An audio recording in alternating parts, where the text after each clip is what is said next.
figure that much. What's So, your question for me? Yeah. I don't quite. What's your question for me? Right. No, that was a That's a question. great question. Yeah, that's a great question. Yeah, exactly. No, I that was know a question. why I did. That was a question. Right. Right. No, that was a question. Yeah, I do know that. Yeah. Chris, welcome to the show. You're on the air. Hey, how you doing today? All is well, sir. How are you? Well, I have a strange situation, and that was that a friend, a man that I know for 20 years, and he asked me for a very big favor. And he calls me one day, and this is a guy that I know for a long time. He taught me how to ride a motorcycle. We had good times together.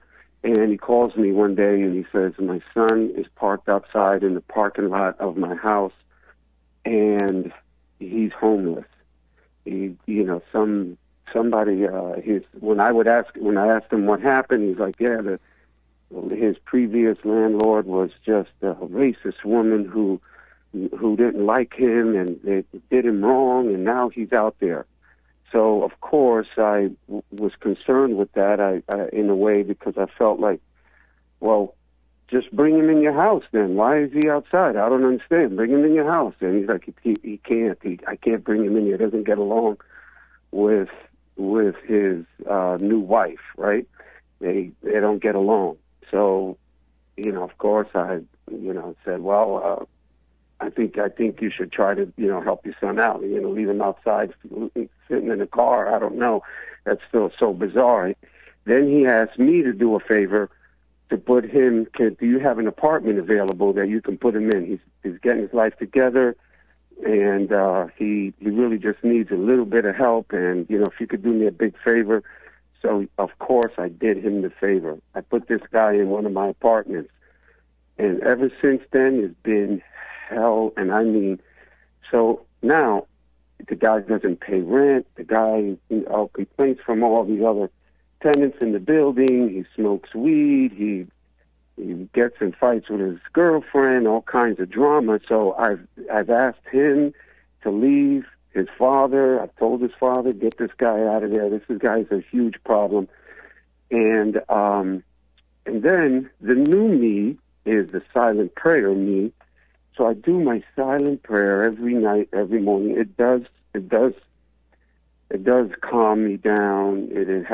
I've seen so many great changes in my life with the silent prayer. It really has done some great things. But I'm wondering, like, okay, so this silent prayer, the only decision here is that this guy should be moving out of the apartment and, without any incident.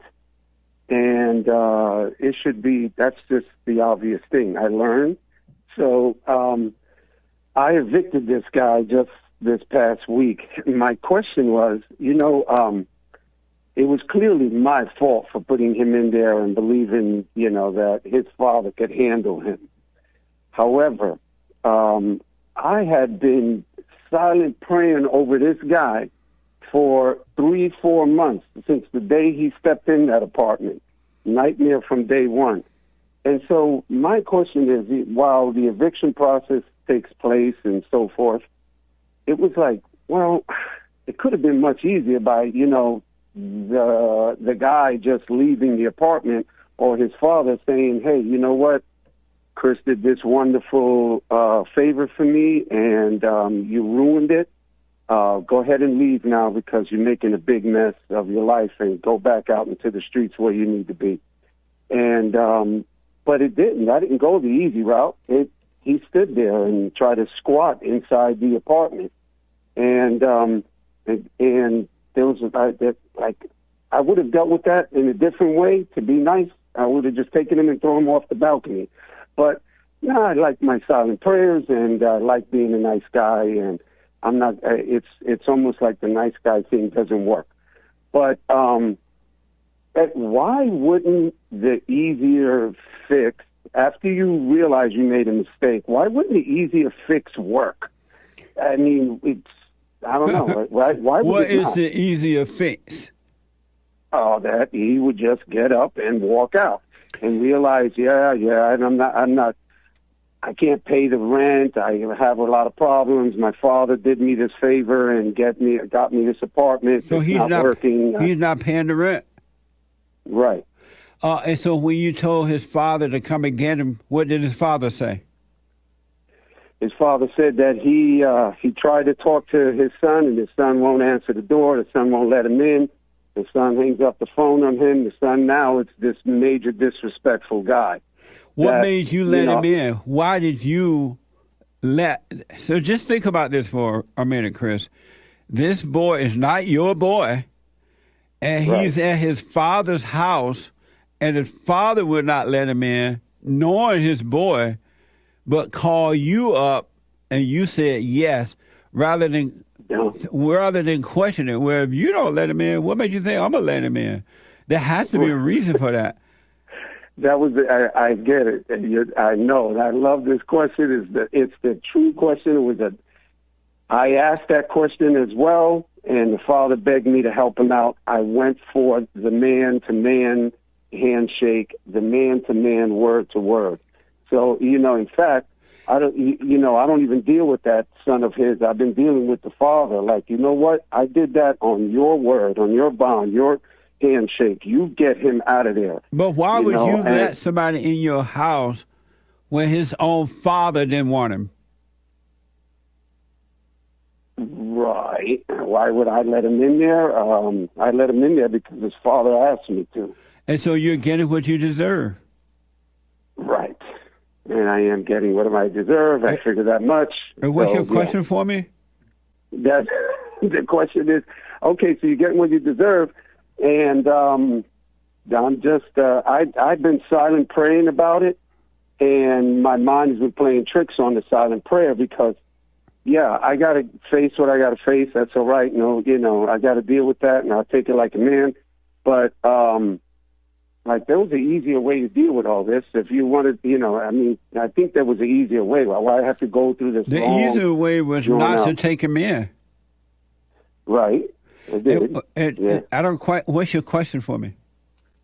Well, that was the question. Well, would the silent prayer have handled the situation and cleared and opened the mind of this kid and let him realize? I didn't have to. It's been how 6 months the prayer that you're doing to wake up going to help somebody else? That doesn't make sense. Well, maybe I got the idea of what silent prayer is. All ideas about anything are wrong. Mm-hmm. Yeah, perhaps. All right, maybe that's what it is. All the ideas are wrong. And so I stay away from the ideas. And so his father, the boy's father, your friend, he came over. He went over to the apartment there where you are, and he went in and talked to his son. Yeah, and his son, it's just amazing what all the stuff his son is saying and doing. He went in there and talked to his son? Yeah, well, yes. After several months, we went in there and finally got to talk to him, and his son would not leave. I had to evict him, and he's still in the middle of it. So he's still there right now? Over. Yeah, for just a couple more days. And so what's the lesson for you in that so far? It was don't care for anyone. I knew it was wrong from the very beginning. That's why I asked those incredible questions. And I've rented to over 200 tenants. I always run the background checks and all of this stuff. The only thing that was different here is I put a value to a man's word and a handshake and a father who was like, I'm trying to help my son out. He wasn't trying to help his son. If he hadn't tried to help his son, he would let him go and stay at his place. Right, and that's where. So he wasn't trying to help his son. Mm-hmm. Yeah, he tried to pawn him off on me, and then. And so you said you knew before you did it, you should not do it, right? Sure, yeah. And so why did you go against the silent prayer showing you that you should not do it? Right. No, that was a question. That's a great question. Yeah, that's a great question. I don't know how to answer. I you know what? I do know how to answer that. I've thought about this a lot, and The reason why I went against that silent prayer was because I thought I could help solve that man's problem. And I admired that him as a father was trying to help his son out. He wasn't trying to help his son. Yeah, he wasn't, because he didn't put him in his own house. You know, he would have put him in his house if he had tried to help. And what made you think you could help? We can't help anyone. What made you think you can help him? Yeah, exactly. No, that was a question. Why I did? That was a question. Right. I thought that I could help him because there was a way out for that guy, and getting him off the street bothered me a little bit. Like, why is he Why in the did car? that bother you? Yeah. No, that was a question. Because I know the father so well, and the father, I knew him so well. Why for were so you long. bothered that this boy was living on the street? I was bothered because I felt like his father was a better father than that, and his father was a better man. At least to us men, he was a better guy around us. But apparently, in his house, it was a different story. Why were you bothered that the boy was living on the street? Why were you bothered by that?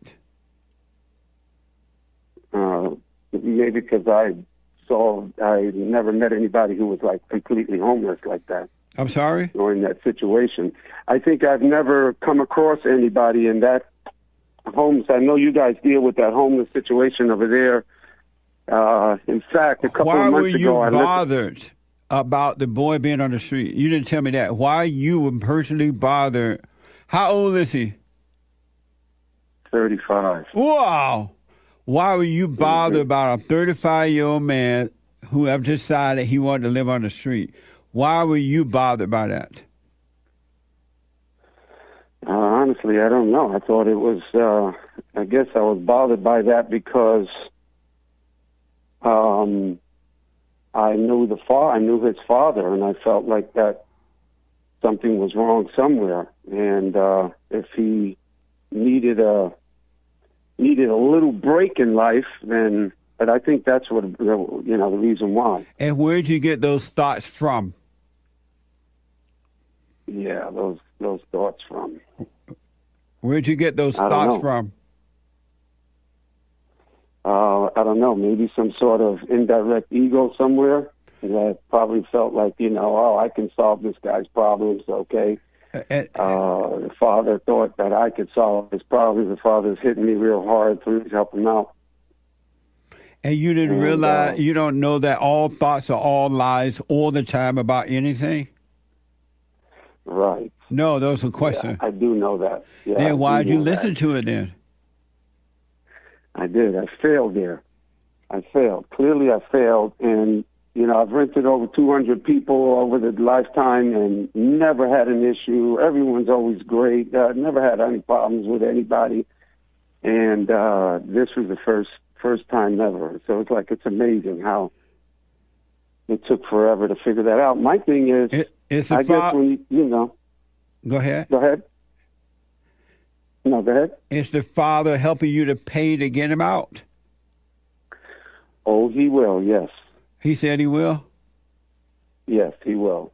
And why isn't he already helping you financially to get him out? Well, when he's done everything. He's apologized. He's realized that all this has gone. In fact, when we went to eviction court, he joined me and my attorney, and he was there with us on our side against his son. And is he helping pay for the attorney? Yeah, he's going to be paying for everything when this is done. But right now, we don't have a final bill until this guy's completely out the door. And when is he completely out? Friday, this the end of this week. Amazing. And the stories that this guy's told, unbelievable. And it's just, what a snake in the grass. But you can't blame him at all. You can't blame whatever stories you're telling, whatever he's doing. It's not even his father's fault that you did it. It's totally on you. You did it because you listened to emotions and ideas. And so it's totally you. It has nothing to do with the boy. Has nothing to do with the Father. It's you, man. Yeah. I know that. I listened to this one episode where somebody mentioned that you walk past a homeless person there in L.A. and you wouldn't give them a bottle of water, but yet you're on the air every day serving water to thousands of people. So I love that. I think about that, and it's like, you know what? I cared, and I gave this homeless guy a bottle of water, and it turned out to be the worst decision ever. Because you cared. All emotions are evil. Yeah. So here's what I recommend. You stay with the prayer. Doubt all thoughts, man. Just watch them so you can see that all thoughts are all lies all the time, and overcome that emotion so you don't be driven by what you think and how you feel. Right. And right. I wish you well with the situation, though. Hey, man. Thank you. All right. Take care. All right, you too, man. All right. So long. Bye. Bye.